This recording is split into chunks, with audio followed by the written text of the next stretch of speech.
महाभारत की कहानी में जब पांडवों ने अपने नए राज्य इंद्रप्रस्थ का निर्माण किया तो उनके गौरव और शक्ति का बहुत विस्तार हुआ। युधिष्ठिर, जो धर्म और न्याय के प्रतीक थे, ने एक बड़े यज्ञ का आयोजन करने का निश्चय किया।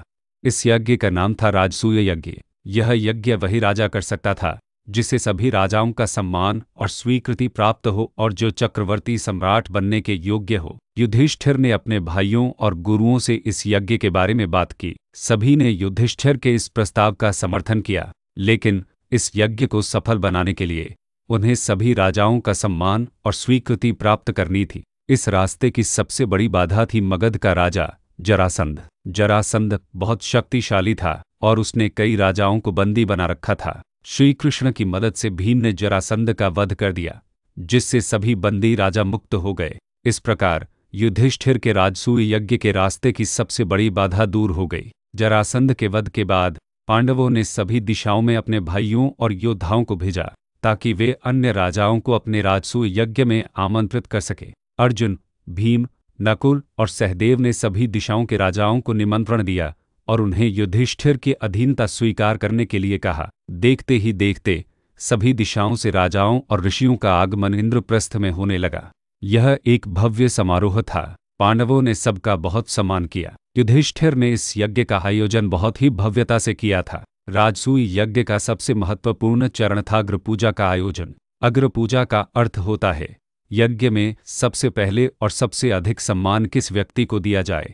यह सम्मान उस व्यक्ति को दिया जाता है जो सबसे अधिक योग्य, ज्ञानी, शक्तिशाली और सम्मानीय हो। युधिष्ठिर ने सभी राजाओं, ऋषियों और गुरुओं से पूछा, आप सब बताएं कि इस यज्ञ में अग्रपूजा का सम्मान किसे दिया जाना चाहिए। भीष्म पितामह, जो धर्म, ज्ञान और नैतिकता के प्रतीक थे, ने खड़े होकर कहा, हे युधिष्ठिर, यदि आप मुझसे पूछते हैं तो मेरे विचार से इस पूरी सभा में एक ही व्यक्ति है जो इस सम्मान के योग्य है, और वह है भगवान श्री कृष्ण।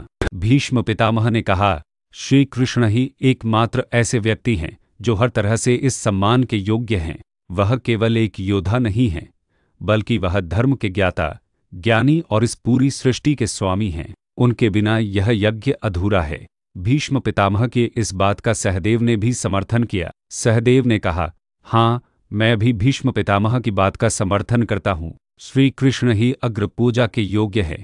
जब भीष्म और सहदेव ने श्री कृष्ण का नाम लिया तो युधिष्ठिर ने उनकी बात का सम्मान किया और श्री कृष्ण की अग्रपूजा का निश्चय किया। यह सुनकर पूरी सभा में कुछ लोग बहुत खुश हुए, जबकि कुछ लोग, विशेष रूप से शिशुपाल, जो चेदी देश के राजा थे, अत्यंत क्रोधित हो गए। शिशुपाल, जो श्री कृष्ण का रिश्तेदार भी था, श्री कृष्ण से शत्रुता रखता था। वह कृष्ण को एक साधारण ग्वाला मानता था और उनकी पूजा को अपना अपमान समझता था। शिशुपाल ने खड़े होकर भीष्म पितामह और युधिष्ठिर का अपमान किया। उसने कहा, यह आप क्या कर रहे हैं? एक साधारण ग्वाले को, जिसने राजाओं का वध किया है, आप इतना सम्मान क्यों दे रहे हैं? क्या इस सभा में कोई भीष्म, द्रोण, धृतराष्ट्र जैसे महान राजा नहीं है जिन्हें यह सम्मान दिया जाना चाहिए?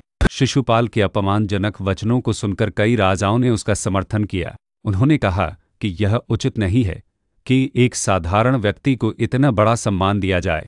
लेकिन भीष्म पितामह ने शिशुपाल को शांत करने का प्रयास किया और उसे समझाया कि श्री कृष्ण कोई साधारण व्यक्ति नहीं है, बल्कि स्वयं भगवान हैं। लेकिन शिशुपाल ने उनकी बात नहीं मानी। उसने श्री कृष्ण पर अपमानजनक बातें कहना शुरू कर दिया। इस प्रकार राजसूय यज्ञ का आरंभ, जो एक भव्य और धार्मिक समारोह होना था, एक बड़े विवाद में बदल गया। लेकिन युधिष्ठिर ने श्री कृष्ण का सम्मान करने का निश्चय किया और उनकी अग्रपूजा की गई। यह कहानी हमें यह सिखाती है कि सच्ची महानता किसी पद या धन से नहीं, बल्कि गुण, ज्ञान और चरित्र से आती है, और श्री कृष्ण ही उस महानता के प्रतीक थे।